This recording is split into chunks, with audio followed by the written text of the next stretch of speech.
Vamos a abordar algunos versos más del capítulo 1 de Apocalipsis en esta mañana para hacer seguimiento a nuestro estudio.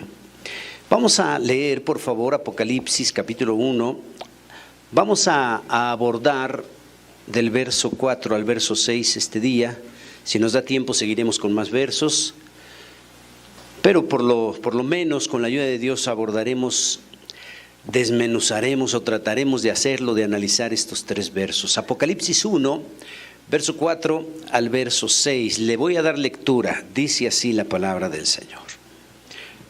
Juan, a las 7 iglesias que están en Asia, gracia y paz a vosotros, del que es y que era y que ha de venir, y de los 7 espíritus que están delante de su trono, y de Jesucristo, el testigo fiel, el primogénito de los muertos y el soberano de los reyes de la tierra, al que nos amó y nos lavó de nuestros pecados con su sangre, y nos hizo reyes y sacerdotes para Dios, su Padre.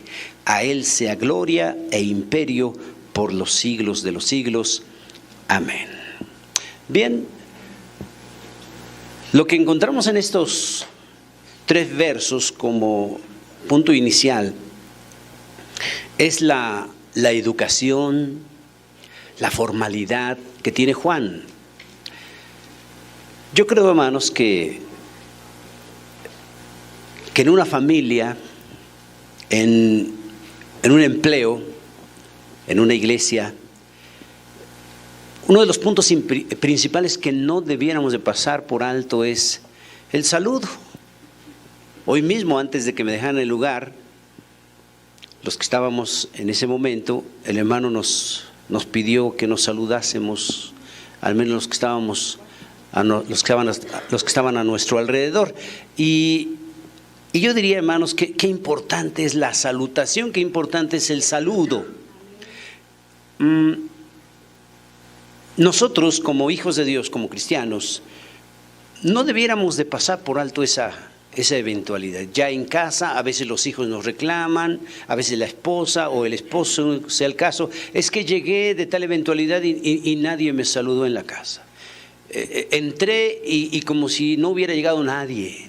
Ni el hijo saluda, ni la hija saluda, ni la esposa saluda, o al revés, llega el hijo, los padres no saludan, como si no hubiera llegado nadie. Yo creo que eso en algún momento todos hemos recibido algún reclamo de salutación en algún momento. Y tenemos que tener mucho cuidado, es parte de la educación, de los buenos hábitos, de los buenos modales, y cuántas asperezas lima una salutación.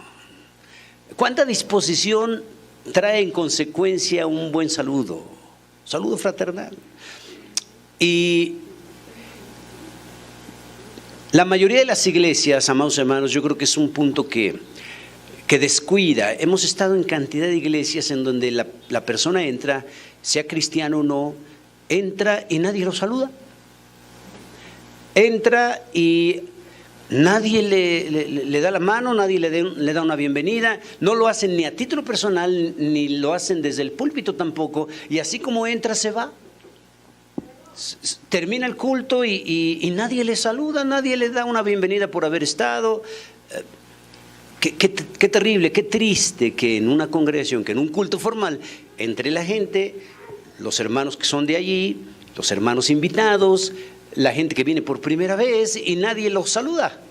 Entonces, en esto creo que hay que alabar, hay que reconocer, es una eventualidad que aquí practican muy bien. La bienvenida, la atención al que viene, eso es agradable a quien no le agrada, a quien no le gusta, y eso es algo muy bueno que la iglesia debe de participar. Así que exhortaría yo aquí a título personal, si a veces descuidamos el saludo a título personal, hay que tomarlo, amados hermanos, ya sea en la familia, ya sea cuando llegamos a algún lugar, al trabajo, hay que saludar, la salutación. Entonces, Juan, en esta mañana, en esta lectura que acabamos de realizar, Juan tiene la consideración extraordinaria de una salutación, un saludo a las iglesias. Y eso, amados hermanos, es un punto muy rescatable. Bien, vamos a analizar parte de esta salutación. Juan, o sea, está diciendo quién está enviando el saludo. No es un anónimo. Juan tiene nombre, tiene apellido. Juan, a las 7 iglesias que están en Asia. Comentábamos ya que el libro de Apocalipsis, de todos los libros en la Biblia, de los 66 libros que tenemos en la Biblia, el Apocalipsis es el que más símbolos tiene y también es el que más ocasiones menciona números para interpretarlo simbólicamente. Los números en la Biblia, y sobre todo para el pueblo de Israel, la cultura semita, utilizan mucho los números para representar una idea, utilizan mucho los números para representar doctrinas, utilizan mucho los números para dar ideas. Entonces, en el Apocalipsis abunda constantemente el número 7. Cada rato lo encontramos de una u otra forma, el número 7, 7 esto otro, 7 esto otro. Y tenemos que tener mucho cuidado en la interpretación. Hoy en día estamos escuchando predicadores muy conocidos y otros no conocidos, pero que también me parece que se equivocan en la interpretación, pues quieren considerarlo, quieren aplicarlo como algo literal, los números, y sobre todo en Apocalipsis. Eso da ocasión a creer un montón de cosas raras. Eso es descuidar la hermenéutica. Leer 7 iglesias que están en Asia. He escuchado predicadores que dicen había solo 7 iglesias en Asia Menor. No, si nosotros vemos la parte arqueológica, geográfica de la época, su contexto histórico, había más iglesias. Cuando Juan escribe 95-96 después de Cristo aproximadamente, ya han pasado algunos años después de la muerte y resurrección de Cristo Jesús. Ya han pasado alrededor de 60 años de vida en la iglesia. Ya han pasado alrededor de 60 años de la muerte y resurrección de Cristo Jesús a Apocalipsis, que estamos leyendo. Cronológicamente han pasado alrededor de 60 años. Eso lo comento para ubicarnos en su contexto.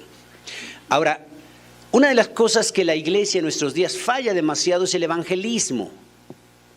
No me refiero a eventos multitudinarios en donde son más eventos musicales que evangelísticos y de otra índole. Me refiero a eventos evangelísticos sanos, correctos, bíblicos. Las iglesias hoy en día casi no hacen ese trabajo. Ahora, pero la iglesia primera en Jerusalén, una de las características que empezó a tener, pues era la proclamación del evangelio. El Señor les había dado la comisión casi inmediato en su tiempo: ir y predicar el evangelio a toda criatura. Ya habíamos comentado que estaban muy contentos en Jerusalén. El Señor les precisa la primer persecución para que se fueran a otros lados en consecuencia de la persecución, y de esa manera empezaron a evangelizar en todos lados. Pero el avivamiento, el ánimo en su corazón de compartir a Cristo, si una iglesia en alguna época tuvo más ánimo para hacerlo, fue la primera iglesia. No cabe duda. Entonces vean ustedes, la proclamación del evangelio en tiempos del apóstol Pablo fue más extraordinaria todavía. Cuando Juan escribe el Apocalipsis, entonces, el mensaje a esas 7 iglesias no eran las únicas iglesias que existían en Asia Menor. Había muchas más iglesias, pero Dios elige solo 7. Había más iglesias en Asia Menor, pero el Señor elige solo 7 razones. Bueno, vamos a ver algunas posibles razones. Primero, el número 7, porque el número 7 significa perfección, significa lo que es completo, lo que es pleno, lo que no le falta. Eso es lo que significa el número 7, desde el punto de vista hebreo. Ahora, cuando elige 7 iglesias, reitero, no son las únicas que hay, pero elige 7 con algunos objetivos. Está dando a entender el Señor con esto que las 7 iglesias que Él elige, cada una de ellas con diferentes problemas. Vea usted, esto es interesante.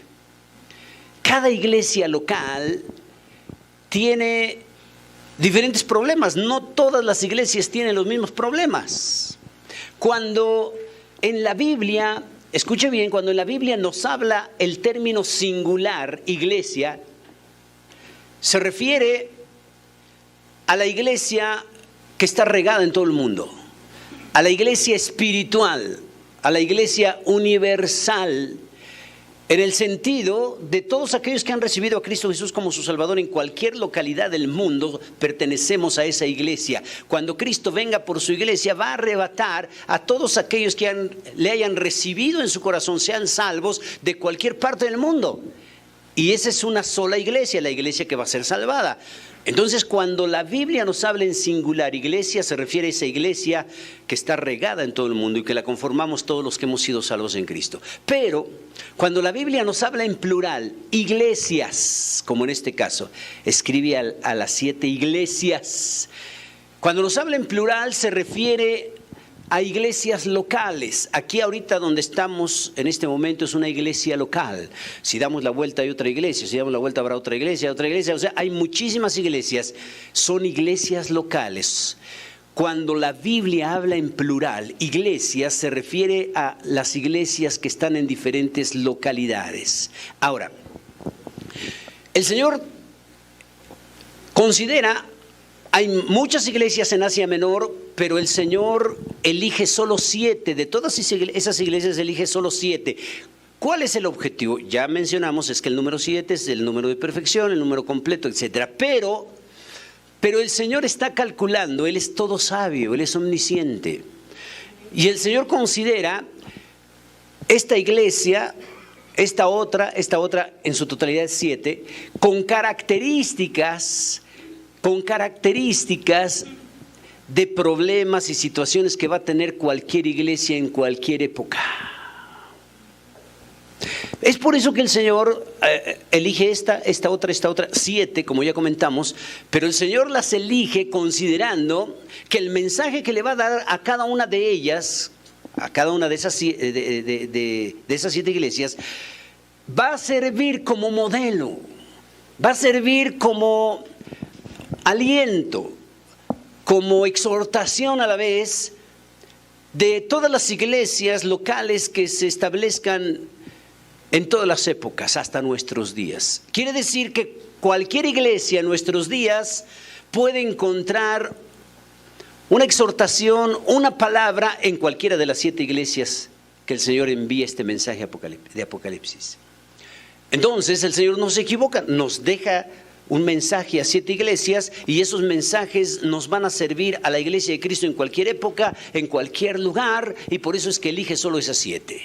Entonces cada una de esas iglesias, como vamos a ver, tiene diferentes problemas, tiene también diferentes puntos positivos. En esta iglesia se distinguen puntos positivos que esta no tiene, puntos negativos que esta no tiene.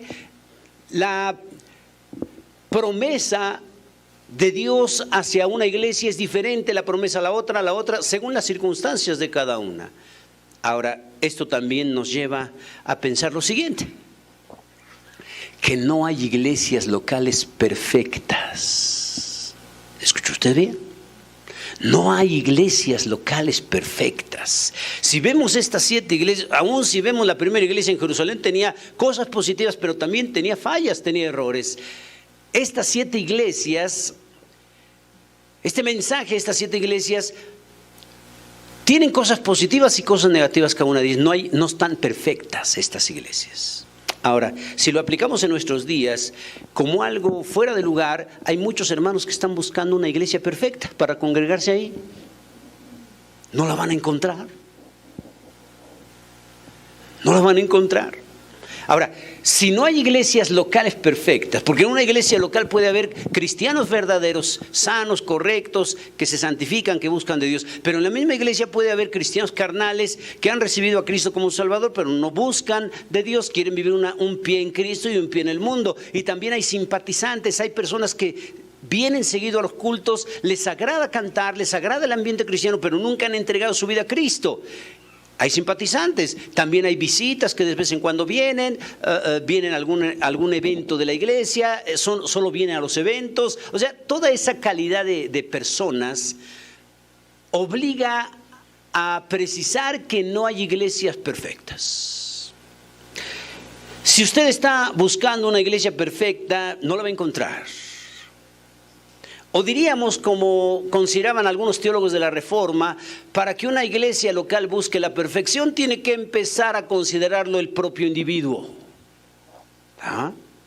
Porque hay hermanos que dicen, bueno, no, yo estoy buscando una iglesia perfecta, pero él no busca perfección. Es que yo quiero una iglesia perfecta, que siempre llega a tiempo, él siempre llega tarde. Es que yo quiero una iglesia perfecta, que canten con ánimo, él apenas abre la boca para cantar. Es decir, generalmente el que busca una iglesia perfecta es porque esa persona está muy imperfecto, generalmente. Entonces no hay iglesias perfectas. El cristiano no tiene que estar en una congregación porque le satisface, sino donde Dios quiere que esté.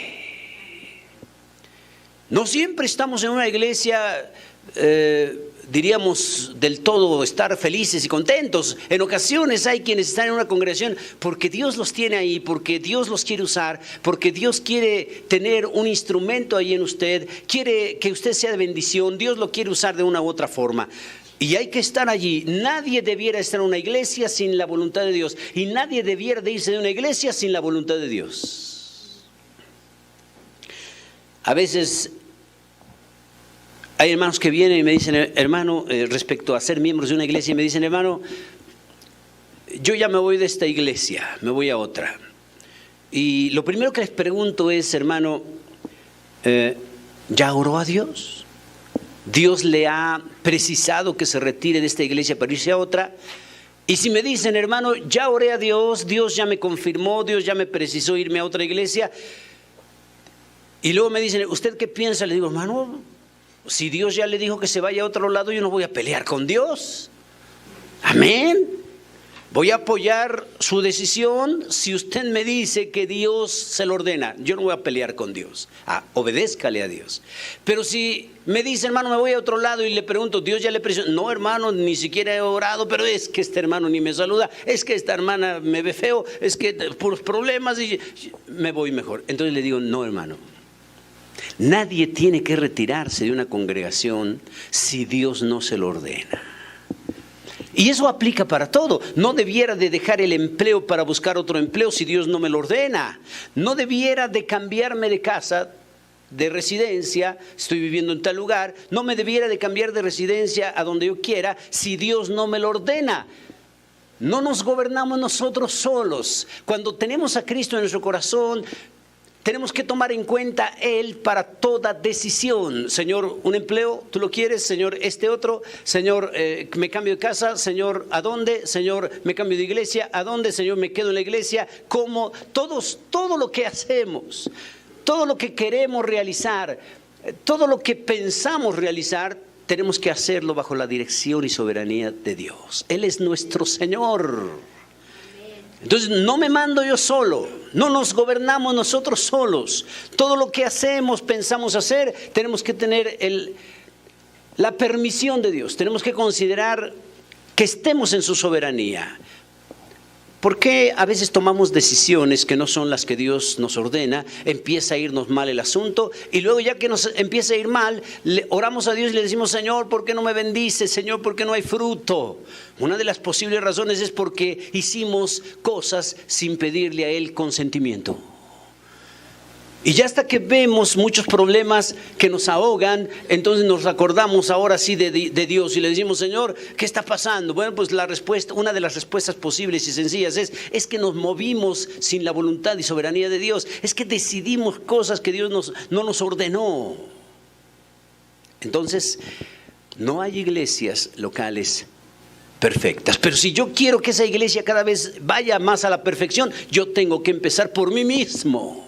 Yo quiero que esta iglesia se distinga de la otra, yo tengo que empezar por mí mismo, individualmente, después transmitirlo a la familia, un individuo correcto, sano, santo, justo, luego lo transmite a su familia, esa familia tiene esas características, lo transmite a otra familia, la iglesia está formada por familias. Entonces hay iglesias más extraordinarias que otras, porque empezaron individualmente a preocuparse. Entonces vamos a preocuparnos nosotros primero a título personal, después involucramos a la pareja, a los hijos o la familia y después involucramos otras familias y una iglesia extraordinaria. De manera que, reiteramos, no hay iglesias locales perfectas. En consecuencia, también es un grave error cuando hay predicadores y pastores que dicen, con tal de que el congregante no se le vaya, a veces le dicen, mire hermano, si usted se va de esta iglesia, va a perder su salvación porque solo en esta iglesia hay salvación. Oiga hermano, ¿cómo se atreve un predicador, un pastor a decir eso? Que solo en la iglesia donde él está hay salvación. Hermano, si tú te vas, vas a irte a la perdición. Y entonces los espantan. Hay hermanos que a lo mejor Dios les ha precisado retirarse, irse a otro lado, pero los constriñen de tal manera con expresiones de aquí solo hay salvación. Tú te vas, allá en aquella iglesia ya no hay salvación, en aquella otra iglesia no hay salvación, aquí hay salvación. El que se va de esta iglesia pierde su salvación. ¿Cómo se atreven a decir eso? No puede ser posible. Muy amable, gracias. No, amados hermanos, yo no puedo precisar eso. Una cosa es considerar que aquí hay muchos salvos en Cristo, pero yo no puedo decir que allá no los haya. No puedo decir que en la otra iglesia no haya verdaderos cristianos. Yo no puedo decir que aquella otra iglesia no haya personas que hayan entregado su vida a Cristo como nosotros lo hemos hecho. Es una pretensión, es una expresión equivocada decirle al congregante solo hay salvación si te congregas con nosotros. No, amados hermanos, por favor. Cristo Jesús está aquí con nosotros, pero Cristo Jesús también está allá en aquella iglesia y en aquella otra también, en aquella otra también. Ni nosotros podemos decir que solo hay salvación aquí, ni aquellos tampoco pueden decir lo mismo, Ni aquellos que están allá tampoco pueden decir que solo hay salvación con ellos. No, amados hermanos, no podemos aprisionar a Cristo Jesús. No podemos decir que como Cristo es el único que da salvación, y si yo digo que en esta iglesia es la única iglesia en donde hay salvación, entonces yo tengo a Cristo prisionero, no lo dejo ir a otro lado porque solo hay salvación aquí y solo hay salvación en Cristo. No, hermanos, es una pretensión. El Señor está en todo lugar, y a veces en el lugar más escondido, más apartado, en donde ni hay comunicación, el Señor está allí también. Y a donde quiera que vamos prácticamente hay gente que ha entregado su vida a Cristo. A lo mejor no pertenece a nuestra denominación, a lo mejor ni denominación tiene, pero ha entregado su vida a Cristo, forma parte de la iglesia salvada. No cabe duda. Entonces, todo en su debido orden, amados hermanos. Reconocemos, no hay iglesias locales perfectas, pero también reconocemos que nadie debiera estar en una iglesia local si Dios no se lo ordena. Si le ordena retirarse a otra, tiene que obedecer o tenemos que obedecer. Estamos bajo la soberanía de Dios. No podemos pretender que Cristo solo esté con nosotros. No solo tenemos salvación aquí, el Señor allá da salvación, allá también, allá también, allá también. Y cuando el Señor venga por su iglesia, va a arrebatar a todos los que le han recibido como Salvador y Señor, viven una vida de santidad, y es la única iglesia que se va a llevar. Cuántas agradables sorpresas, porque de esta iglesia seguramente va a haber salvos allá, cuando el Señor venga por su iglesia. Y luego de aquella iglesia que a lo mejor ni nos hablábamos, también ahí nos vamos a encontrar. ¿Qué vamos a hacer? Y de aquella iglesia igual también. Y también sorpresas raras. A lo mejor los que pensábamos que iban a estar ahí a lo mejor no están. Cuántas sorpresas, unas agradables y otras quizás desagradables. Hace algunos años, esto lo digo con mucho cuidado, un pastor de una iglesia muy grande en Estados Unidos, una iglesia que recibía cerca de 10,000 miembros, y una ocasión el pastor Johnson me hizo un comentario y me dice: hermano, tuvimos un rato en un culto muy triste, muy raro. Y le digo: ¿por qué? Y me dice: mire hermano, iba a empezar el culto cuando una hermana viene y me dice: hermano, fíjese que el Señor me dio una palabra de profecía, una palabra profética para la iglesia, pero yo quiero comentarle a usted es el pastor titular de esta iglesia y yo no quiero ser desordenada, le quiero comentar a usted esta palabra para ver usted qué piensa, si usted considera que yo la diga o que usted lo diga, o usted considera que no se diga, yo se lo quiero comentar a usted. Entonces el pastor Johnson me dice, hermano, en un anexo, la hermana me comentó la palabra que ella traía. Y entonces ella dice, hermano, yo estaba en la casa y no estaba durmiendo, o sea, no era un sueño, yo estaba despierta. Y me senté alrededor de la mesa, me senté ahí en la silla, abrí mi Biblia, empecé a leer, pero de repente yo miré hacia arriba, estaba yo leyendo la Biblia y miré hacia arriba, levanté mi rostro y, así de frente, y en la pared ya no vi mi pared, vi esta congregación, la iglesia, esta iglesia a la que pertenecemos. Y entonces no era un sueño porque yo estaba despierta, era una visión. Y entonces empecé a ver, la congregación iba a empezar un culto, pude ver quién dirigía, fue un instante la visión, pero pude precisar quién dirigió y quién predicó esa ocasión, aunque fue en un instante la visión. Y luego vi a todos cantar, a muchos llorar, a muchos levantar sus brazos, a muchos gritar gloria a Dios, aleluya, y todo. Y yo me sentí contenta al ver eso, esa visión que Dios me mostraba. Pero después escuché una voz, la voz de Dios. Y la voz de Dios me precisó y me dijo, mira, de toda esta congregación, alrededor de 10,000, de toda esta congregación, si yo viniera hoy por mi iglesia, de toda esta congregación, si yo viniera hoy por mi iglesia, solo 8 serían salvos. Y se fue la visión. Entonces ella se angustió, ¿y cómo no? Y entonces le comenta esta visión al pastor titular y le dice, hermano, esa voz fue muy precisa, somos casi 10,000. Y el Señor me precisó, si yo viniera hoy de esta iglesia, de esos 10,000, solo 8 serían salvos. Y entonces la hermana le comenta eso al pastor y le dice, hermano, usted decida si lo comentamos o no, como usted vea. Hizo bien la hermana, eso fue de orden. Cuando usted tenga un sueño, una visión, una revelación y le impacte, se siente intranquilo, no sea desordenado y empiece a hacer alboroto, vaya con los pastores titulares a comentarle y que ellos le asesoren, le aconsejen qué se va a hacer respecto a eso. Dios es un Dios de orden. No puede usted hacer y deshacer y juntar a un hermano y la otra hermana y sin avisar, o en un culto levantarse y decir, es la profecía y Jehová ha dicho. Eso es un desorden, eso no es bíblico. Usted tiene que tener cuidados para eso. Entonces retomo el punto, le dejó el asunto al pastor. Y entonces dice la hermana, yo me fui a sentar, ya empezó el culto y en un momento, después de la predicación, el pastor titular tomó el lugar y el pastor comentó el sueño. En la plataforma acostumbran, como muchos, tener lugares y los líderes están al frente siempre. Y esa iglesia tiene, o tenía, no sé ahora, pero tenía cerca de 50 pastores. Era una iglesia de 10,000 aproximadamente. Era el pastor titular, pero había otros pastores, eran como 50 pastores que atendían esa iglesia. Más aparte los diáconos, tenían como 500 diáconos aproximadamente. O sea, una iglesia muy grande. Ahora, pero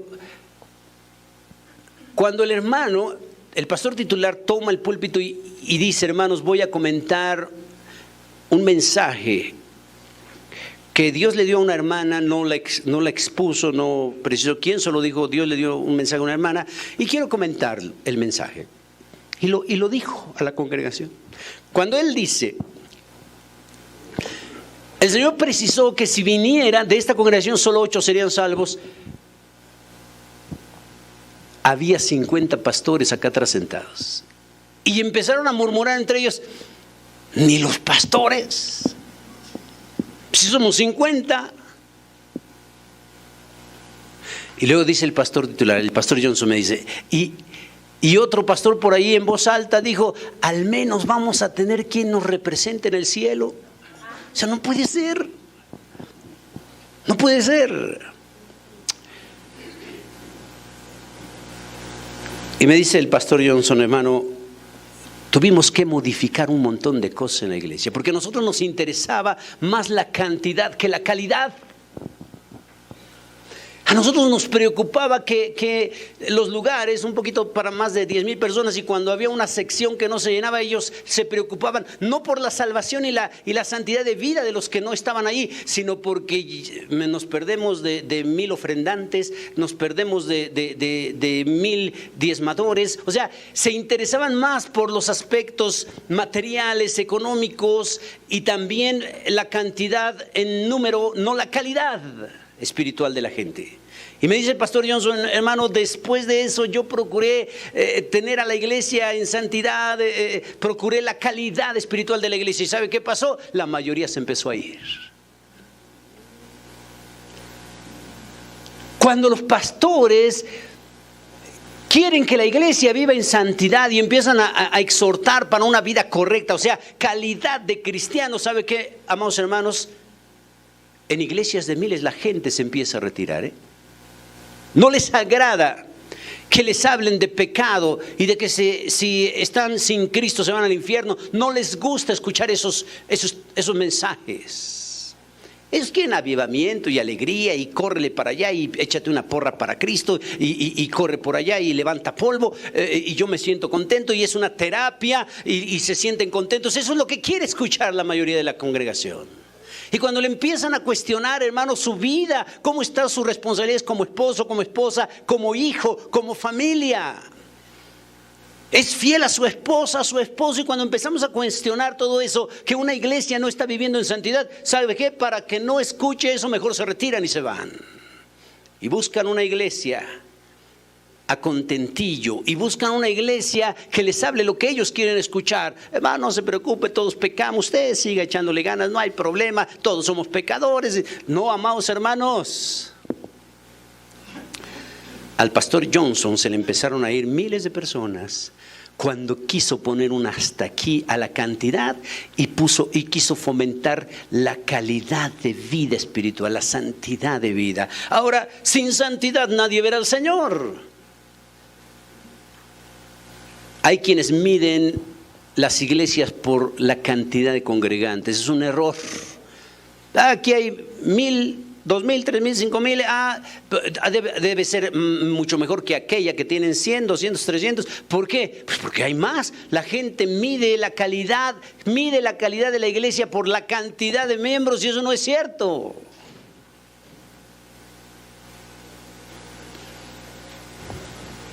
Ahora lo más grave, lo más irónico, es que hay iglesias que no sean de miles y que digan, no, nosotros por eso no somos de miles. Pero lo irónico es que sean pocos y ni esos pocos sean salvos. Porque también las hay. Hay iglesias multitudinarias que están muchos perdidos, pero también hay iglesias pequeñas en donde, aunque sean pequeñas, tampoco buscan verdaderamente de Dios. También las hay. Entonces es un mensaje a 7 iglesias en Asia Menor, que no son las únicas, pero que cada una de ellas tiene características diferentes, problemas diferentes, cosas positivas diferentes una a la otra, cosas negativas la una a la otra, pastores diferentes que dirigían cada una de las iglesias. Entonces los mensajes son tan variados como variados son los problemas de la iglesia en toda su historia. Todas las iglesias en cualquier época podemos ir al Apocalipsis y nos podemos identificar en algún momento con cualquiera de estas 7 iglesias. Por eso el Señor las elige a esas y no a otras. El Señor sabía los problemas que la iglesia en lo futuro, en todas las épocas, el Señor sabía y sabe cuáles problemas, cuáles eventualidades se va a enfrentar todas las iglesias, y por eso nos deja el mensaje a 7 iglesias para que cada uno de nosotros en cualquier época y lugar acudamos a la Biblia y nos identificamos en algún momento con alguna de estas iglesias para mejorar, para ajustar lo que tengamos que ajustar. Por eso el Señor elige estas 7 iglesias. Bien, seguimos. Juan entonces a las 7 iglesias que están en Asia: gracia y paz a vosotros. Qué bonita salutación. ¿Cómo nos saludamos nosotros? Un Dios te bendiga, la paz de Dios.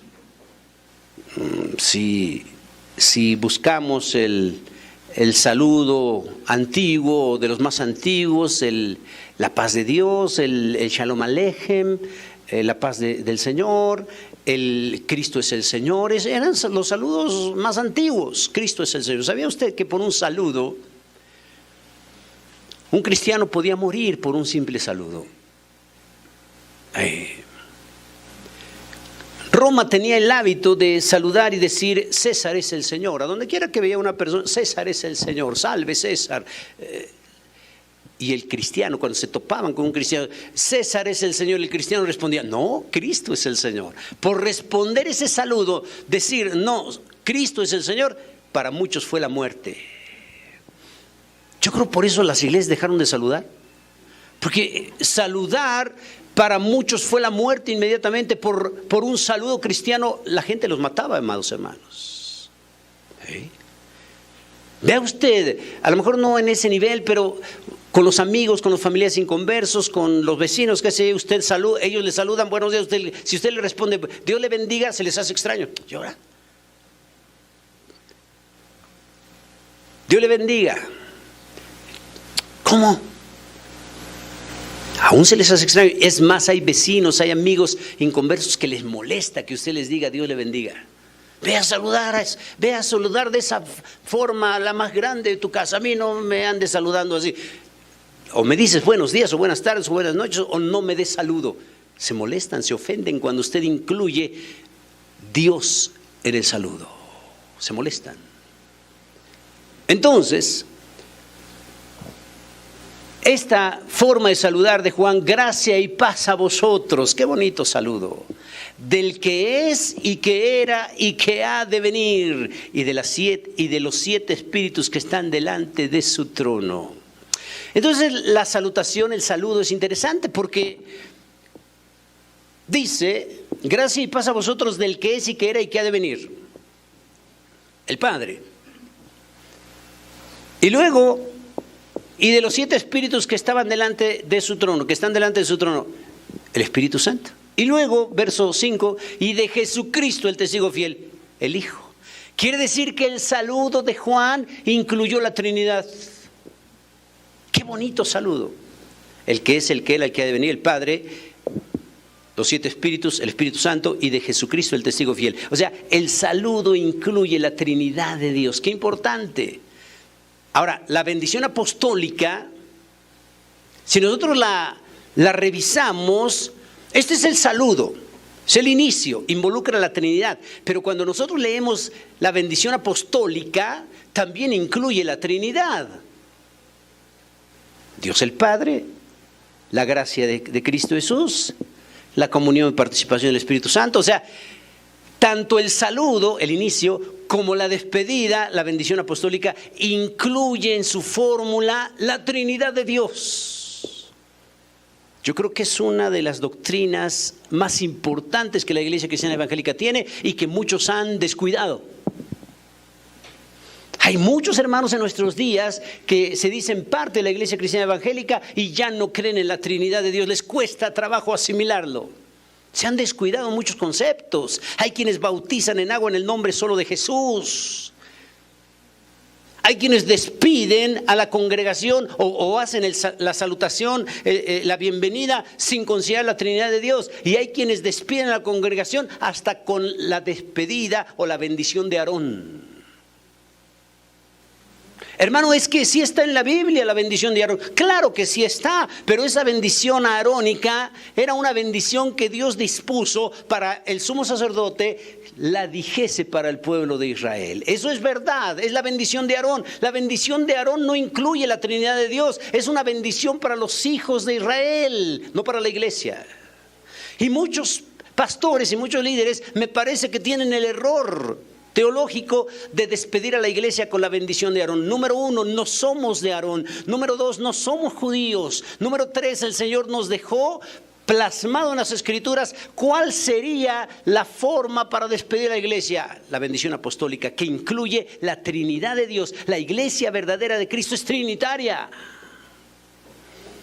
Padre, Hijo y Espíritu Santo, el mismo Dios, no 3 dioses. El mismo, el único Dios, manifestado en tres personas, Padre, Hijo y Espíritu Santo. En la salutación hay que mencionarlo y en la despedida también hay que mencionarlo, la bendición apostólica.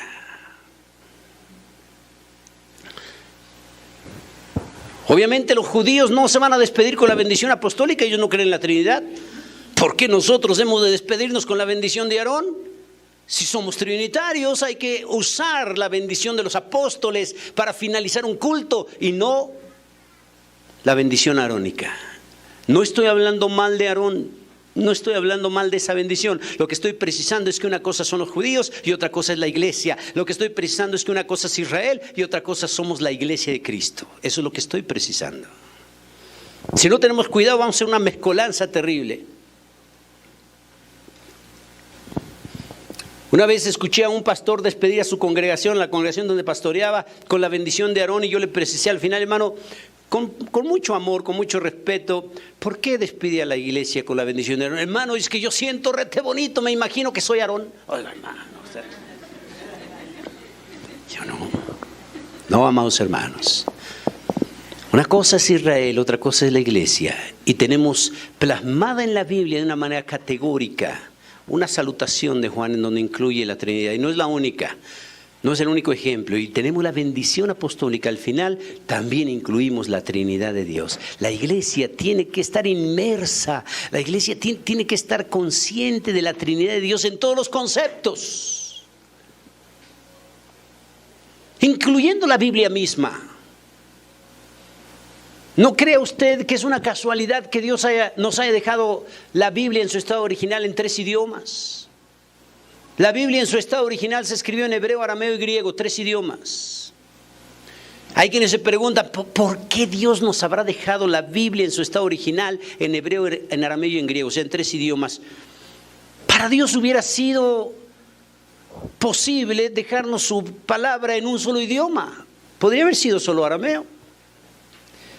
Dios tenía el poder para dejarnos su palabra solo en un idioma, podría haber sido el hebreo. Dios tenía el poder para dejarnos su palabra en un solo idioma, podría haber sido en griego nada más. Pero ¿por qué nos lo dejó en los 3 idiomas? ¿Por qué el Antiguo Testamento está escrito originalmente en hebreo con algunas porciones en arameo? ¿Y por qué el Nuevo Testamento está escrito en griego con algunas partes en hebreo también? ¿Por qué? Hay una razón, hay varias razones, solo voy a dar una al que viene el caso de lo que estoy tratando. Si la Biblia la encontráramos en su estado original solo en un idioma, sería extraño. Si la encontráramos en más de 4 idiomas, en más de 3 idiomas, también sería raro. Porque Dios es el autor de la Biblia. Tiene que ser en 3 idiomas, o tuvo que ser en 3 idiomas, porque Dios es su autor. Y Dios es trino, desde la eternidad, Padre, Hijo y Espíritu Santo, un solo Dios. Entonces nos deja su palabra en 3 idiomas porque Él tiene que poner su firma, su huella. Él es trino. La Biblia está escrita en 3 idiomas porque nos muestra que su autor es trino. Pero así como Dios es 3, Padre, Hijo y Espíritu Santo, sin embargo no son 3 dioses. La Biblia son 3 idiomas, pero no son 3 Biblias. La Biblia son 3 idiomas, pero no son 3 palabras de Dios. Es una sola palabra de Dios, es una sola Biblia, pero dada, otorgada en 3 idiomas. Porque su autor es trino, no son 3 dioses. Padre, Hijo y Espíritu Santo, pero es un solo Dios. Originalmente la Biblia, hebreo, arameo y griego, 3 idiomas, pero no son 3 Biblias, no son 3 palabras de Dios, es una. Lo raro hubiese sido que Dios, siendo trino y siendo el autor de la Biblia, nos dejara en un idioma. Lo raro hubiese sido que Dios, siendo su autor y que sea trino, nos los haya dejado en más de 3 idiomas. Pero cuando Dios es trino y es el autor de la Biblia y nos los deja en 3 idiomas, simplemente nos corrobora su naturaleza. Dios es trino. Entonces, gracia y paz a vosotros del que es y era y que ha de venir. El Padre, entonces, los que no son trinitarios y tienen poder económico para editar nuevas Biblias, están cambiando este versículo. Escuche bien. Muchos altos críticos radicales y que tienen un poder económico extraordinario y que han comprado sociedades bíblicas y que han comprado editoriales, están cambiando, están alterando este versículo porque como no creen en la Trinidad, ellos dicen: ¿Cómo es posible que se traduzca del que es y que era y que ha de venir? Hay incongruencia, dicen ellos. Porque debería de decir el que es, el que era y será, para que haya lógica en la expresión. Pero ¿qué es esa expresión de que es presente, era pasado y ha de venir? Ya no hay congruencia, no hay lógica. ¿Y sabe qué están haciendo muchas versiones en la actualidad? Están cambiando el verso y ya no están poniendo como está en el estado original en griego el que es, el que era y el que ha de venir. Están poniendo el que es, el que era y el que será. Tengamos mucho cuidado. El texto griego no dice el que es, el que era y será. El texto griego dice tal cual acabamos de leer, el que es, el que era y ha de venir. Una de las sectas que menos creen en la Trinidad de Dios son los Testigos de Jehová. Ellos han hecho su propia Biblia a contentillo. Han cambiado versos para que diga lo que ellos quieren que diga la Biblia. Pero me llamó la atención. Hay varios versos que los Testigos de Jehová se les ha escapado y que todavía precisan la Trinidad y que todavía precisan que Cristo es Dios. Y por eso ellos hacen sus revisiones y tarde que temprano van quitando, van arreglando. Un versículo que no han arreglado los Testigos de Jehová es este. Estuve revisando la versión de los Testigos de Jehová a ver qué decía, porque ellos no creen en la Trinidad. El que es, el que era y ha de venir. ¿Y sabe qué? Para sorpresa, mi sorpresa, aunque han alterado un montón de versículos, ese no lo han alterado. Y aún la Biblia de los Testigos de Jehová dice el que es, el que era y el que ha de venir. Y entonces eso es bueno, porque cuando tratamos con un testigo de Jehová y le decimos el que es, el que era y ha de venir, toda esa expresión habla del Todopoderoso, habla del Eterno. El que es, el que era y ha de venir, y le preguntamos, ¿y quién ha de venir? ¿Es que se refiere al Padre, se refiere a Dios? Sí, claro que sí, pero ¿quién es el que va a venir? Es que se refiere al Padre, al Eterno. Ya me lo dijiste 2 veces, pero ¿quién es el que va a venir? Cristo es el que va a venir. Este versículo precisa que Cristo es Dios. Y por eso los que no creen que Cristo es Dios, por eso los que no creen en la Trinidad, han tratado de alterar estos versos. Yo creo que si pasa un poco más de tiempo, los Testigos de Jehová, tarde que temprano, van a alterar también ese verso. Sus revisiones. Entonces el que es y que era y que ha de venir no le afecta espacio ni tiempo, es Dios. Y se refiere al Padre. ¿Cómo es que el Padre va a venir? Si decimos que es el Hijo el que va a venir. Nos muestra que Cristo es Dios. En Isaías, por mucho reconocido como el evangelista del Antiguo Testamento, porque Isaías el profeta es el que más habla respecto al Mesías, con toda precisión, tanto el Mesías sufriente como el Mesías glorioso. Y cómo interpreta los que no son trinitarios, los judíos mismos, porque hijo nos es nacido, porque niño nos es nacido, hijo nos es dado, y el principado sobre su hombro, y llamarase su nombre admirable, consejero, Dios fuerte, Padre eterno, príncipe de paz. ¿Cómo está eso? Hay una incongruencia ahí. ¿Cómo interpretan los no trinitarios eso? Porque hijo nos es dado, nos es nacido, un hijo, un niño. Es hijo nos es dado, fíjese, es un hijo. Y luego dice, y se llamará, ese hijo se llamará Dios fuerte. O sea, el hijo es Dios, Dios fuerte. Padre eterno, ¿cómo es que el hijo es padre? Si dice que nos es dado el hijo, ¿por qué después dice que se le va a llamar Padre eterno? O es hijo o es padre. Es que es el mismo Dios, es que muestra que Cristo es Dios. Eso no le gusta al testigo de Jehová, tratar eso, ni a los judíos, ni a los que no son trinitarios, no les gusta esto. El salmista dice, dijo el Señor a mi Señor, siéntate a mi diestra hasta que ponga a tus enemigos por estrado de tus pies. Cuando nosotros leemos ese salmo, inmediatamente identificamos quién es. David está escribiendo, David está diciendo y dice, dijo el Señor a mi Señor. Si yo le digo al judío, al no trinitario, ¿cuántos señores está reconociendo David allí? Si yo le digo al judío, ¿cuántos señores hay? Él va a decir uno, el Eterno, el Todopoderoso. Los no trinitarios, ¿cuántos señores hay? Uno nada más. Y entonces, ¿cuántos señores reconoce David en ese salmo? Dijo el Señor a mi Señor. Está reconociendo dos señores. ¿Cómo? Dijo el Señor a mi Señor, siéntate a mi diestra hasta que ponga a tus enemigos por estrado de tus pies. Para nosotros los cristianos, los que somos trinitarios, no nos es problema, inmediatamente identificamos. Dijo el Señor a mi Señor, dijo el Padre al Hijo. Por eso Cristo resucita, aparece resucitado por 40 días, asciende al Padre y se sienta a la diestra del Padre. Sabemos quién es el Señor que le dijo al otro Señor de David. David está reconociendo dos señores, al Padre y al Hijo. Y son Dios. Entonces, tenemos que tener mucho cuidado con reconocer la Trinidad de Dios. Y pasa a vosotros del que es y que ha de venir, y de los 7 espíritus que están delante de su trono. Otro problema. Ya dijimos al principio, no tenemos que interpretar literal el número 7 aquí. 7 espíritus que están delante de su trono.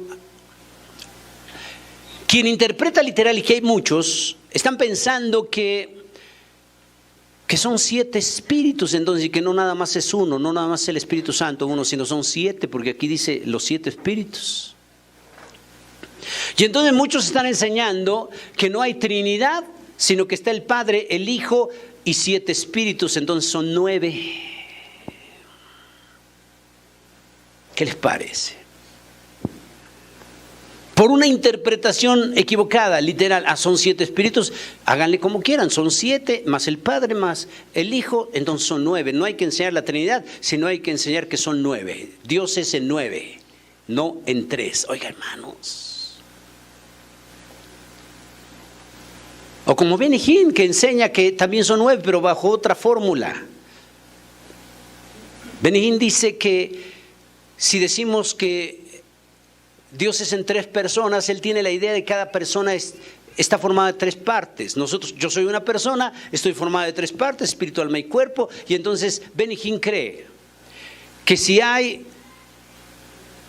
3 personas en Dios, cada persona cuenta por 3, y él dice, el Padre cuenta por 3, el Hijo cuenta por 3, y el Espíritu Santo cuenta por 3, y Benny Hinn dice, no hay Trinidad, son 9. Oiga, hermanos.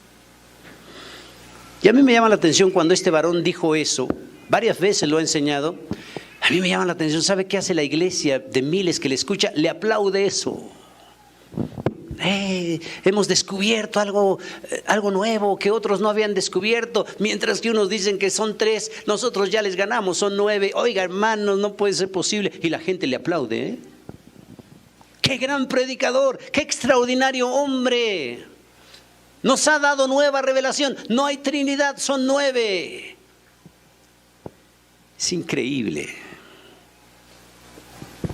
Es increíble. La Biblia no nos habla de 9. Entonces aquí, y de los 7 espíritus que están delante de su trono, no se deben de interpretar literal que son 7 espíritus. El 7 significa perfección. Quiere decir que el Espíritu Santo es perfecto.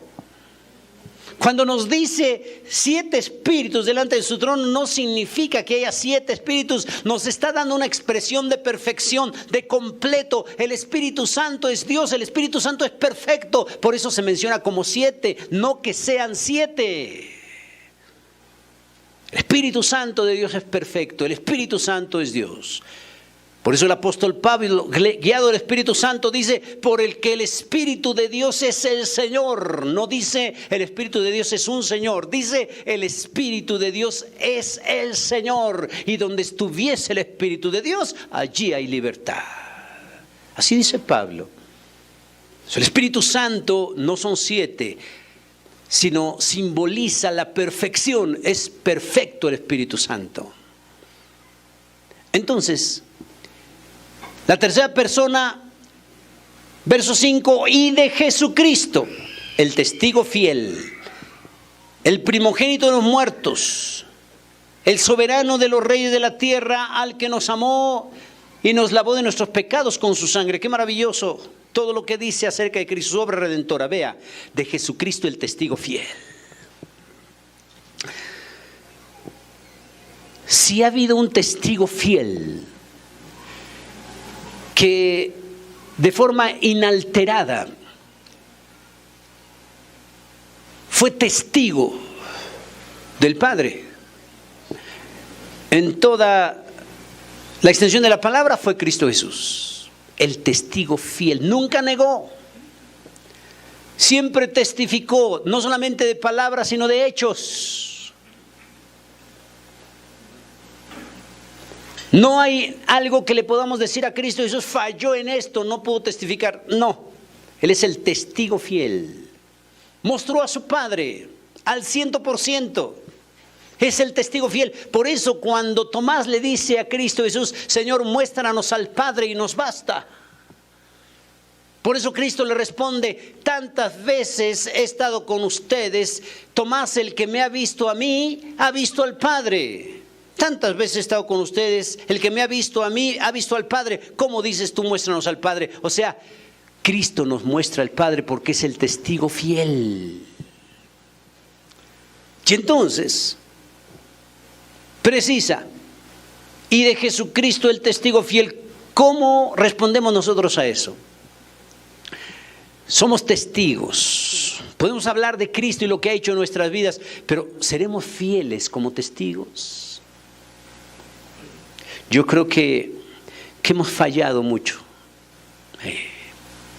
Criticamos al pueblo de Israel, que recién salió de Egipto con brazo poderoso, milagros extraordinarios, sale de Egipto, cruzan el Mar Rojo, un milagro extraordinario, y después, luego empiezan a adorar el becerro de oro. Y eso nos incomoda y nos molesta. ¿Cómo puede ser posible que este pueblo de Israel, tan pronto después de los milagros que Dios manifestó y que ellos experimentaron, luego se vayan a la idolatría? ¿Cómo puede ser posible? ¿Sabe qué? Es crítica y es verdadera, pero ¿sabe qué? A veces nosotros hacemos lo mismo. Recién el Señor nos ayuda y nos bendice en una eventualidad y nos olvidamos muy pronto de Él. No tenemos trabajo, el Señor nos da un empleo y nos olvidamos pronto de Él. Hay una historia que quiero contar. Es una historia judía, pero que no está en la Biblia. Hago la precisión, no está en la Biblia, es una historia judía nada más. No bíblica, pero viene al caso. Esta historia dice, era el tiempo de la ley, que había un hombre que se estaba ahogando en la mar. Era el tiempo de la ley. Y en su desesperación de estarse ahogando, él clamó a Dios y dijo: Señor, me estoy muriendo, pero si tú me permites salvarme y permites que vaya a la playa y no me ahogue y sea salvado, si tú me salvas, mi Señor, yo te ofrezco el mejor borrego que tengo en mi casa. Te ofrezco en sacrificio el mejor animal que yo tengo, te lo ofrezco en sacrificio si tú me salvas. Hizo una promesa. La historia dice que como pudo, nadó y llegó a la playa. Cuando llega a la playa se tira ahí en la arena a descansar un poco. Dios lo salvó. Cuando descansa se levanta y va rumbo a su casa, y mientras va caminando rumbo a su casa va pensando la promesa que le hizo a Dios de darle el mejor borrego que tenía. Y cuando va caminando para su casa va pensando y dice: ¿y por qué le he de dar a Dios el mejor borrego? Ya sé qué voy a hacer, pensó. Le voy a dar el chivo roñoso que tengo ahí en la casa. Al cabo que es para Dios. Va caminando entonces para llegar a su casa, ya no pensando cumplir la promesa que le había hecho a Dios en su desesperación, sino ahora dice: le voy a dar el chivo roñoso. Llega a su casa, va a abrir la puerta, y antes de abrir la puerta se detiene y dice: bueno, ¿y por qué le he de dar a Dios el chivo roñoso? yo creo que le voy a dar unas palomas, era el tiempo de le voy a dar unas palomas, al cabo que es para Dios. Entra, abre su casa, entra, está el patio, cierra la puerta. Después que cierra la puerta, da la vuelta para entrar a la sala y para entrar a su casa. Y entonces se detiene otra vez y dice, bueno, ¿y por qué le he de dar unas palomas a Dios? Ya sé qué voy a hacer. Entra la puerta, está la sala de su casa. ¿Qué voy a hacer? Ah, ya sé. Le voy a dar harina a Dios. Porque en ese tiempo la harina se tostaba. Y el humito que salía era una forma de adoración a Dios. Y entonces él dice, le voy a dar harina, ya no le voy a dar las palomas, es para Dios, le voy a dar harina. Entra a la cocina para buscar la harina, está ahí en los muebles de la cocina buscando la harina, no encuentra harina, pero encuentra unas nueces y dice, mejor le voy a dar unas nueces. Agarra las nueces y dice, las voy a ofrecer. Toma las nueces y sale para ir a ofrecerlas, pero mientras va caminando las va partiendo y se las va comiendo. La historia dice que le ofreció las cáscaras. Cuando escuchamos este tipo de historias, todos los que estamos aquí estamos pensando, ¡qué malvado! ¿Cómo puede ser posible que le haya dado a Dios las cáscaras? ¿Cómo puede ser posible que haya prometido el mejor animal que tenía y al final le dio las cáscaras? ¡Qué malvado! ¡Sinvergüenza!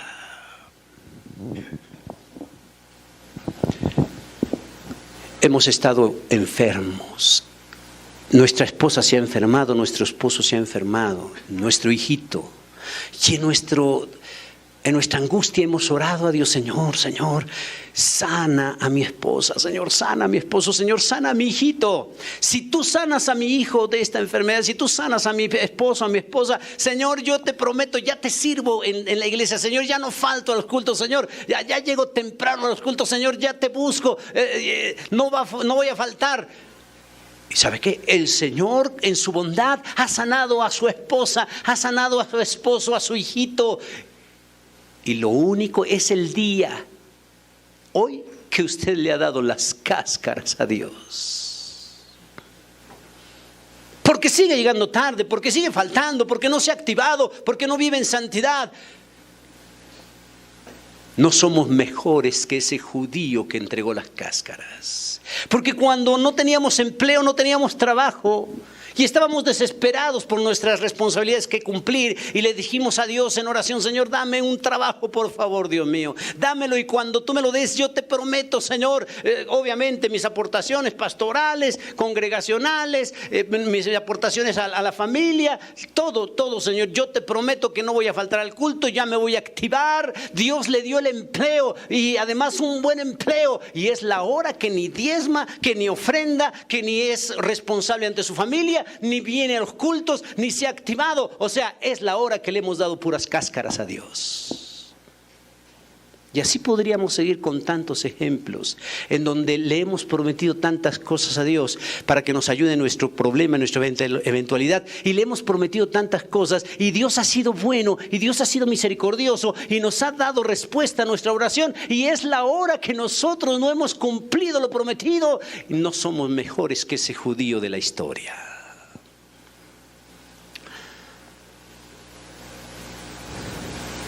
Solo Cristo es el testigo fiel. Nosotros hemos fallado y por mucho.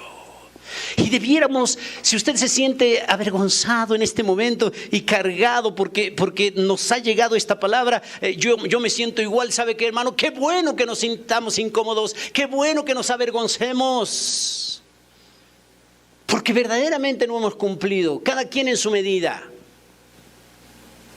Y al final de esta clase, un poquito más adelante, cuando terminemos, es bueno ser honestos, es bueno pedir perdón a Dios. Señor, perdónanos porque no hemos cumplido, pero ayúdame ahora si quiero cumplir. Bueno, habrá ocasión para renovar votos.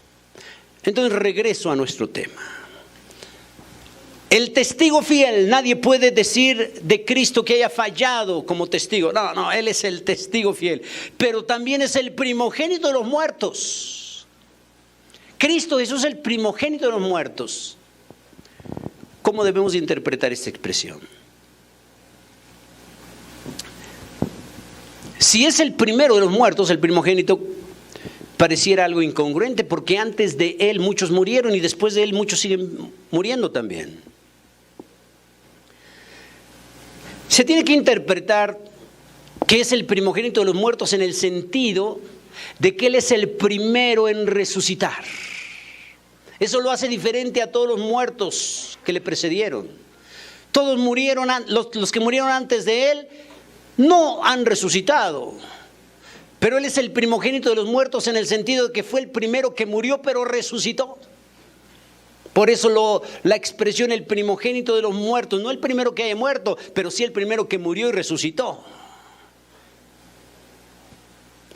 Tenemos que hacer una distinción aquí importante. Tenemos que distinguir, escuche bien, tenemos que distinguir tres cosas. Resurrección es una cosa, reencarnación es otra cosa y restauración a la vida física es otra cosa. Escuchó bien, tenemos que distinguir eso. Una cosa es la resurrección, otra cosa es la reencarnación y otra cosa es la restauración a la vida física. Los musulmanes y otros más creen en la reencarnación. La Biblia no enseña la reencarnación. Escuchó bien, la Biblia no enseña que va a haber reencarnación. Eso lo enseñan los musulmanes. Es una doctrina musulmana, pero no es una doctrina bíblica cristiana. No hay reencarnación. Ahora, si no hay reencarnación, ¿cómo es posible que algunos hermanos platicando entre ellos, como hemos escuchado varias veces, un hermano diciéndole al otro, oye hermano, algo que te mueras cuando sea la reencarnación, ¿en qué te gustaría reencarnar? ¿Cómo le está preguntando eso a un hermano? Y todavía la respuesta, no, pues yo quisiera reencarnar en un buen animalito, yo quisiera reencarnar en esto. ¿Cómo puede ser posible que el cristiano crea eso? Hay hermanos en Cristo que no tienen bien precisado lo que es la resurrección y la confunden con una reencarnación. El Corán árabe hace una precisión. Esto es lo que está en el Corán, no lo que está en la Biblia. Y el Corán dice, respecto a la reencarnación, repito, no está en la Biblia, esto es otra cosa, pero el Corán dice, respecto a la reencarnación, si un hombre muere y fue un hombre extraordinario, si cumplió todas las airas, si cumplió todos los mandatos árabes, entonces va a reencarnar otra vez en hombre. Y luego dice, pero si siendo hombre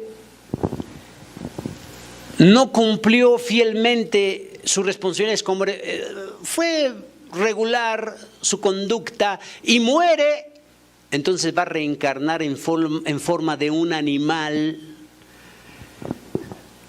de buen uso.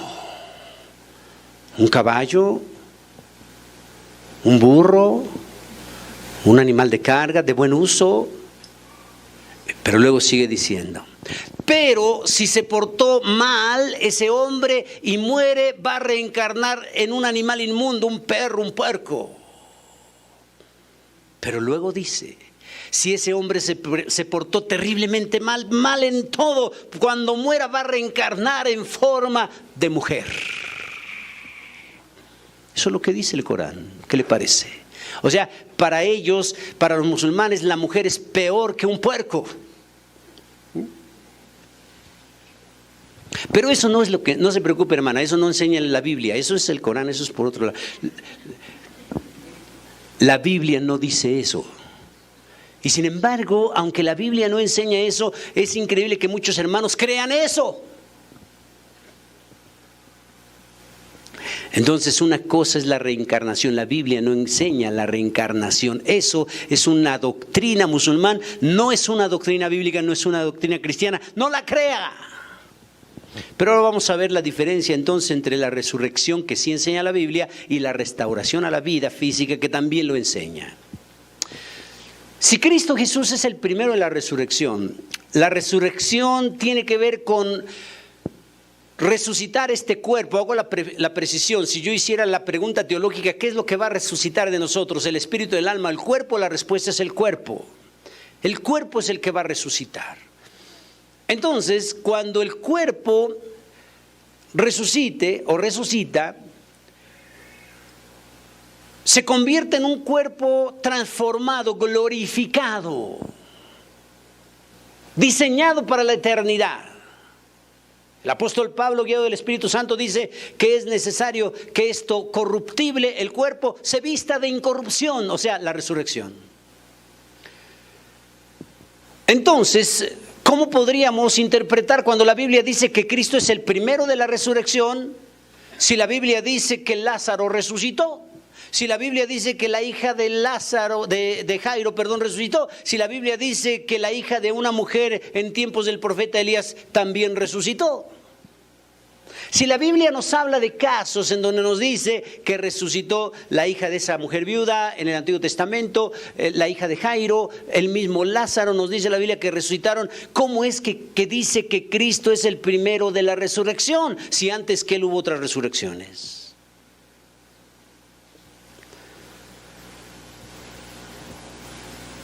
Uno de los problemas para traducir la Biblia es que a veces el idioma original, al traducirlo a otro idioma, no se encuentra su equivalente exacto. Y entonces los traductores tienen que batallar mucho para tratar de traducir lo más fiel posible, traducir de manera que no vaya a crear malas interpretaciones en lo futuro, pero eso es muy difícil. Hay palabras en hebreo, en griego, en arameo, que al pasarlas al español no existe su equivalente exacto. Y entonces, nuestros traductores generalmente pusieron la resurrección de Lázaro. Nuestros traductores pusieron la resurrección de la hija de Jairo. Nuestros traductores pusieron la resurrección de aquel joven, hijo de esa viuda en tiempos de Elías. Pero tenemos el problema teológico. Si Cristo es el primero de la resurrección, ¿cómo respondemos al caso de Lázaro y los demás? Bueno, tenemos que precisar. La hija de la viuda en tiempos de los profetas volvió a vivir y después volvió a morir otra vez. La hija de Jairo volvió a vivir y después volvió a morir. Lázaro volvió a vivir y después volvió a morir. Cristo volvió a vivir, pero ya no murió más. Porque una cosa es la restauración a la vida física y otra cosa es la resurrección. El caso de Lázaro no fue una resurrección literal, fue una restauración a la vida nada más, para después morir otra vez. La hija de Jairo no fue una resurrección, sino una restauración a la vida física para después morir otra vez. El hijo de la viuda en tiempo de los profetas no fue una resurrección literal, sino una restauración a la vida y después volvió a morir. Pero Cristo Jesús es el primogénito de la resurrección porque Él murió, pero resucitó para no morir más. Él resucita con un cuerpo glorificado, transformado para la eternidad, y esa misma consideración de resurrección de Cristo es la que nos va a dar en lo futuro cuando la iglesia sea resucitada. Entonces tenemos que distinguir entre lo que es una resurrección y una restauración a la vida. Hoy mismo, ¿cuántos testimonios encontramos de personas en la iglesia que pueden testificar? Es que murió mi hijo, declarado muerto mi esposo, oramos, la iglesia oró y el Señor le volvió a dar la vida y luego pues vivió otros 40 años y se murió. Pues claro, porque no era una resurrección, sino una restauración a la vida. En quien se efectúa la resurrección no muere más. Y solo Cristo lo ha experimentado. Entonces solo Él es el primogénito de la resurrección. Entonces, de Jesucristo el testigo fiel, el primogénito de los muertos, el soberano de los reyes de la tierra. Otro punto más, el soberano de los reyes de la tierra. Eso es maravilloso. El soberano de los reyes de la tierra. Él es rey. y es soberano sobre todos los reyes de la tierra. Él tiene autoridad sobre todos los reinos. Él tiene autoridad sobre todos los reyes. Los reyes, presidentes, gobernadores, como se les llame, tienen cierta autoridad humana. Cristo es el soberano de los reyes de la tierra. Él es el que tiene la máxima autoridad sobre todos y sobre todo. Aún el diablo, aún Satanás con todo y su poder, se tiene que sujetar a la máxima autoridad que es Cristo Jesús. La gente tiene temor. La gente tiene miedo. A veces hasta considera, es que me han hecho brujería. Me hicieron mal de ojo. Me echaron la maldición. Y la gente se angustia. Si conociera que Cristo es el soberano de los reyes, si conociera que el diablo mismo se sujeta a Cristo. No, andan buscando por ahí un buen brujo de Catemaco, andan buscando por ahí un buen brujo de la colonia, andan buscando ahí el mejor grupo de espiritistas. Si supieran que Cristo es el soberano de los reyes de la tierra, si supieran que Cristo es el que tiene toda autoridad, si supieran que el diablo huye cuando escucha el nombre de Cristo. Él es el soberano de los reyes de la tierra. Ahora, si Él es el soberano de los reyes de la tierra, enseguidita vamos a hilar otro punto. Si Él es rey y es soberano sobre los reyes de la tierra, entonces ¿por qué nació en un pesebre? Entonces ¿por qué entró en la entrada triunfal en Jerusalén un burro prestado? No era de Él. Entonces ¿por qué ni siquiera tenía cama, no tenía dónde recostar la cabeza? Entonces ¿por qué fue sepultado en un sepulcro prestado de José de Arimatea? Si Él es el soberano de los reyes de la tierra. Solo estoy diciendo esto, enseguidita vamos a hilar otra parte para que precisemos el ministerio de Cristo Jesús como el Mesías sufriente y el Mesías glorioso. Eso nos va a dar luz acerca de lo que estoy preguntando. Entonces, Él es el soberano de los reyes de la tierra, al que nos amó. Qué bonito, qué maravilloso, Él nos amó. La Biblia dice, nosotros le amamos a Él porque Él nos amó primero. Él es el que toma la iniciativa. Le amamos a Él porque Él nos amó primero. Le buscamos a Él porque Él nos buscó primero. Él siempre toma la iniciativa. Él nos amó. Éramos perdidos, estábamos llenos de pecado, de maldad, podridos espiritualmente. ¿Qué podía haber de bueno el Señor en nosotros? Nada, pero Él nos amó. Hay hermanos que tienen la idea, ¿por qué me habrá escogido el Señor? ¿Por qué me habrá elegido? ¿Qué de bueno habrá visto en mí? Nada. Yo creo que he de haber tenido algo bueno porque el Señor me escogió para ser su hijo, para ser cristiano. Yo creo que he de haber tenido cosas positivas y por eso Él se fijó en mí. No, amados hermanos, no crea usted que Cristo Jesús es como la mamá que va al mercado y elige los jitomates, no. No crea que la mamá ahí está escogiendo, me da 1 kilo de jitomate, el que vende, ¿verdad? Le da la bolsita y escójalos. Cierto, hay unos que no le dejan escoger, pero en este caso sí, escoja y ahí está la mamá. Lo ve, no, este no. Este sí, no, este no, este sí. ¿No cree usted que Cristo Jesús miró entre toda la humanidad y ahí estábamos nosotros y que con cual jitomates, a ver, este sí, no. No había nada de bueno en nosotros. Estábamos podridos espiritualmente, llenos de pecado y de maldad. Y sin embargo el Señor en su soberanía, en su bondad, nos amó.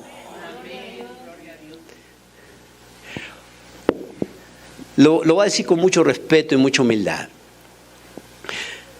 Una mujer que le aman se siente agradecida.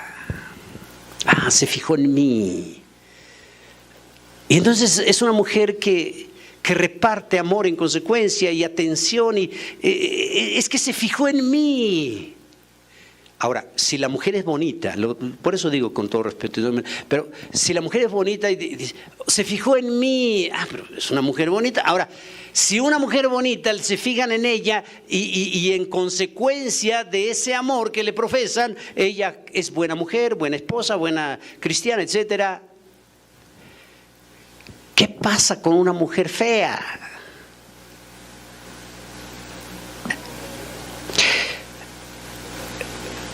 ¿Qué pasa con aquella mujer que por diferentes razones no ha sido agraciada físicamente y que alguien se fije en ella?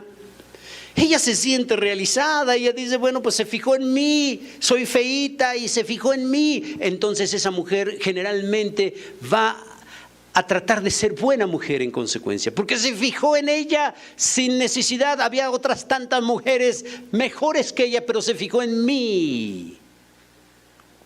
Lo digo con respeto y en este sentido, miren, una de las razones de por qué en el caso de Jacob, cuando quiere casarse, Jacob ama a una muchacha, Raquel,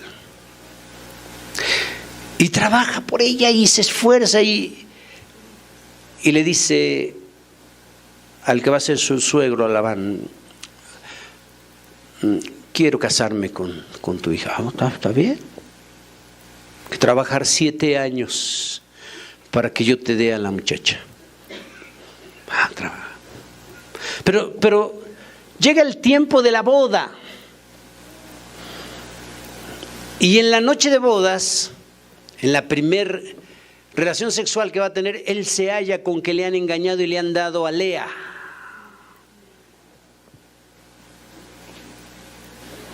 ¿Cómo? Si me casé con Raquel, quería yo a ella, me la cambiaron.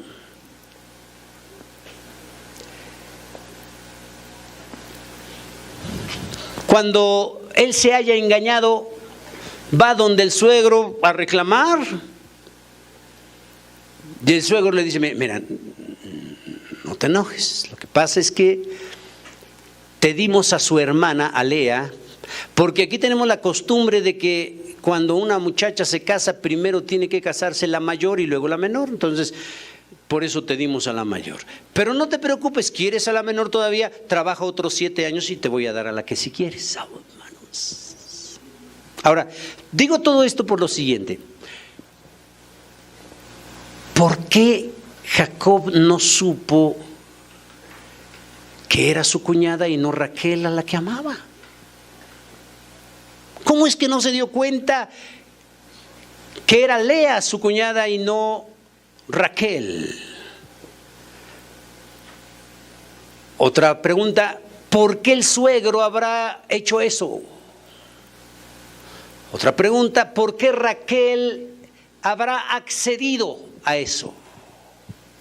Vamos a tratar de dar algunas posibles razones.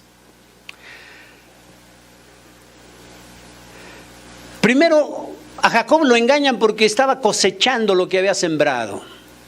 Primero es el asunto profético. Él engañó a mucha gente y él tenía que pagar por los engaños. El que engaña, tarde que temprano lo van a engañar. Es algo que Dios ha establecido como ley natural. El que hace daño, todo lo que hacemos en vida, generalmente lo cosechamos en vida, generalmente. Es una ley que Dios ha establecido. Jacob había engañado, tenía que ser engañado. Pero también, en aquella época, la gente, la mujer sobre todo, su vestimenta, su hábito, no mostraba nada de su cuerpo. Y en ese tiempo, lo único que mostraba una mujer físicamente eran sus ojos. O sea, todo estaba cubierta, su túnica, todo. Pero lo único que socialmente se veía de una muchacha eran sus ojos. Eran sus ojos. Todo lo demás estaba cubierto. Entonces, cuando un joven miraba a una muchacha, diríamos que lo único que podía verle eran los ojos, pues. Ahora, la Biblia dice que Lea, casi todas las traducciones en español dice que Lea era de ojos delicados. Y he escuchado a muchos predicadores decir que cuando precisa la Biblia que Lea era de ojos delicados, dicen era de ojos bonitos. No es cierto. Era de ojos delicados, o sea, cuando alguien está enfermo le decimos está delicado. O sea, en hebreo, que Lea tenía los ojos delicados, o sea, los tenía enfermos, por eso algunas Biblias dicen que estaba visca. O sea, tenía una enfermedad de los ojos, pues. Qué difícil para Lea, como mujer de esa época, porque lo único que podía enseñar, permítame la expresión, lo único que podía enseñar de su cuerpo eran los ojos, y los ojos era lo que tenía deteriorado. La mujer judía en toda la historia, y más en la época patriarcal, considera dos calamidades terribles que puede sufrir en la vida una mujer judía. Su primer calamidad que considera una mujer judía en su vida es no casarse, quedarse solterona. Esa es una calamidad terrible para una mujer bajo el contexto bíblico. Y número dos, la segunda calamidad terrible de una mujer es casarse y no tener hijos, ser estéril. Son las dos calamidades terribles que una mujer en la cultura bíblica podía sufrir.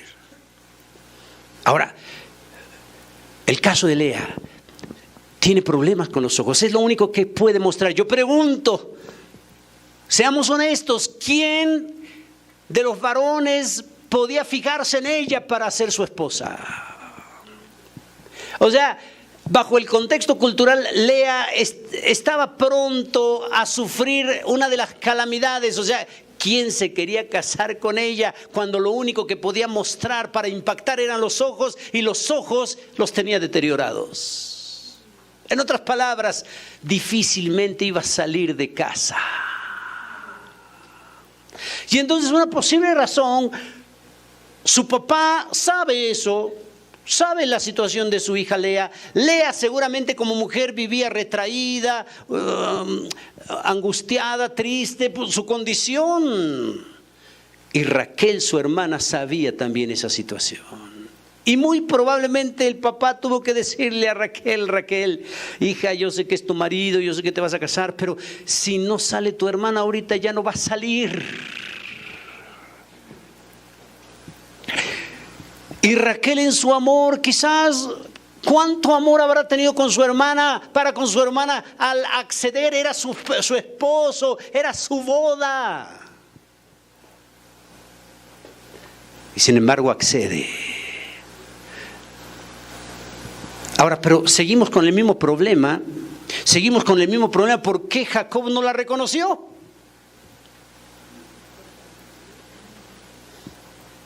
Rápidamente, el Talmud judío dice que en la noche de boda las características de la recámara nupcial tienen que ser a oscuras, cero luz en la primer noche, y un letrero en la puerta de la recámara que dice prohibido hablar, solo tocar. El Talmud dice, la mamá debe de enseñar a la hija que cuando es la noche de bodas, ella va a ser introducida a la recámara nupcial y va a estar a oscuras, y está prohibido hablar, solo tocar. Está prohibido hablar y verse en la noche de bodas para los judíos. Y entonces, cuando Jacob se casa, ya está casado, está contento, está aquí Raquel, contentos, están comiendo el banquete de boda. En la cultura judía, las mujeres hacen un círculo, las amigas de la novia hacen un círculo, las mujeres van danzando o van moviéndose, cuando menos llegan a donde está sentado el novio, la novia comiendo, disfrutando, ya están casados, y llega ese círculo y arrebatan literalmente a la muchacha del novio, la quitan y la meten al círculo. Es la última vez que el novio ve a la novia. Y la meten a ese círculo de mujeres, y entonces la van llevando hasta donde está la puerta de la recámara nupcial y la meten ahí. Es la última vez que el novio la ve. Después los amigos del novio hacen un círculo, van donde está el novio, lo meten adentro de ese círculo, lo van llevando y lo meten también en la recámara. Pero recuerde, el letrero dice, prohibido hablar, solo tocar. Cuando el judío entra, él tiene fe de que a quien metieron fue a la novia, a la esposa. Jacob entonces, él tiene la idea de que a quien metieron a la recámara nupcial fue a Raquel, pero el letrero, prohibido hablar, solo tocar, y entonces entra y todo está oscuro. Ante el tiempo en la oscuridad, la vista más o menos se acostumbra y podemos ver algo, al menos sombras. El Talmud dice, la mamá le tiene que enseñar a la hija, cuando tú te metas o te metan ahí a la recámara, no vas a ver nada. Y cuando metan al novio, él no van a ver nada. Pero aunque no pueden hablar, prohibido hablar, solo tocar, él va a tratar de capturarte. Es el juego sensual de la boda. Y la mamá le dice, como no puede hablar, está prohibido, tú no lo puedes ver, pero puedes sentir cuando se acerque. Y la mamá le tiene que recomendar a la hija, mira, cuando tú sientas, porque él va a estar palpando, queriéndote atrapar para la primera relación sexual, entonces tú, cuando sientas que se acerca, muévete. No te dejes atrapar inmediatamente, que le cueste trabajo. Y entonces tú te vas quitando. Ya después la mamá, dice el Talmud, le tiene que precisar la mamá a la hija, ya después de que lo hiciste batallar, ahora sí, ya déjate atrapar.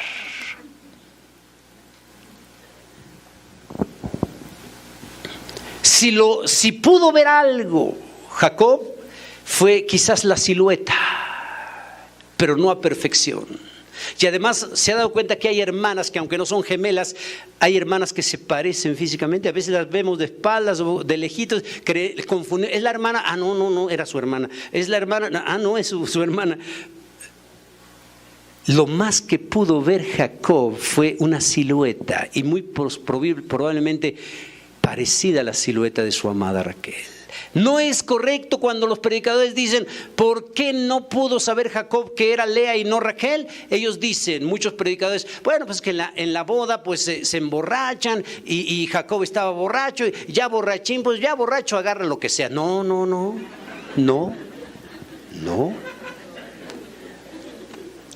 No estaba borracho. Lo que pasa es que bajo la cultura judía, la primera noche de bodas no se puede uno ver. ¿Sí me están entendiendo? Ahora, por eso lo engañan, por eso esa situación. Entonces, por eso vemos a Lea muy recatada siempre. Ese es el punto que voy. Tuve que explicar esto para que vean cómo es que Raquel se siente agraciada, contenta que Jacob se haya fijado en ella, pero Lea está doblemente agradecida. Porque si no hubiesen hecho lo que hicieron, Lea nunca se casa. Lea nunca tiene hijos. Y entonces, cuando el suegro le dice a Jacob, es que es tradición aquí, es una costumbre que primero salga la mayor, eso no era cierto, porque si hubiese sido la costumbre, Jacob ya tenía años viviendo allí, hubiera sabido esa costumbre. Quiere decir que fue la justificación nada más. Lo engañaron. Pero luego vemos el caso de Lea. Raquel está agradecida con Jacob que se haya fijado en ella, pero Lea está doblemente agradecida, porque si no hubiese sido así, ella nunca se hubiera casado. Entonces a eso me refiero con que nosotros no teníamos nada bueno para que el Señor se fijara en nosotros. No éramos buenos en esto, como para que el Señor dijera, a este sí, a este no, a este sí. No, nosotros cual Lea no teníamos deteriorado solo los ojos, teníamos deteriorado todo. Y así como Lea es doblemente agradecida con Jacob por haberse fijado en ella, o como haya sido, la haya tomado por esposa, nosotros tendríamos que estar extraordinariamente agradecidos con el Señor de que Él se haya fijado en nosotros, aunque estábamos podridos. Debiéramos de estar doblemente agradecidos con el Señor, porque solo nos miró por su amor y misericordia. Vamos a dejarle aquí hoy. Avanzamos 2 versos hoy.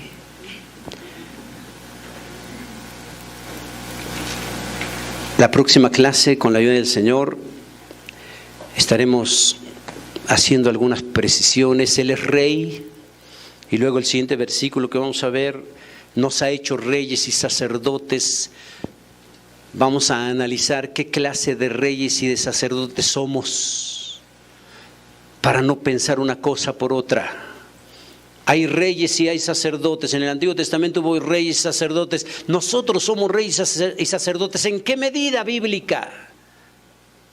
No somos reyes igual que los reyes del Antiguo Testamento. No somos sacerdotes igual que los sacerdotes del Antiguo Testamento. Entonces, ¿qué calidad de reyes y sacerdotes somos? Eso lo vamos a ver la próxima clase. Póngase de pie, por favor. Voy a dejar lugar para una oración final, y en esta oración, hermano, por favor, había precisado esta historia judía en donde hemos fallado en el cumplimiento de lo que le hemos prometido a Dios. Y en esta oración de agradecimiento yo quisiera que mi hermano tomara en cuenta también esta parte, que Dios nos perdone porque no hemos cumplido fielmente muchas cosas que hemos prometido, y pedirle a Dios que nos dé otra oportunidad y cumplamos lo que prometemos. Gracias.